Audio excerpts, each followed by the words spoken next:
Яша әлі, тынмасын назлы әһән. Татар театры үшін теңдәшсіз синең бәһән. К такому солидному юбилею поспевают подобные книги. Какой-то пройден путь, какой-то итог очень важный. Вообще наш театр славится всегда великими актрисами. Это вот Ильская, Фатима Паильская, Камская, там много. Булатова. Все очень много, красавицы были все. Они ведь институты не кончили.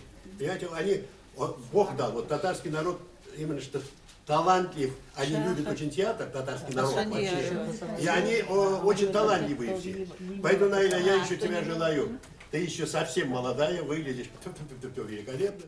Әлбәттә инде барсында кайтып калдырам театрга, чөнки бу әлбәттә инде театрның бүләге миңа биргән китап. Әгәр дә яшьләр килмәсә, театр яшәми бит. Аллага шөкер, яшьләр килә, сәләтле яшьләр. Менә әйтик инде безнең Илгиз Зайниев үзе әсәрләр яза, бик талантлы режиссер, спектакльләрендә куя. Без бит барыбер татарлар, без мөселман тукымыннан. Ничек инде андый эротический әйберләр татар театрында, андый нәрсә бездә юк, Аллага шөкер. Иң кирәкле нәрсә театрда зауык. Зауык булмаса, театрның бер дә кирәге юк. Театрның тамашачының рухын буятырга кирәк. Хәзер иң кирәкле әйбер шул.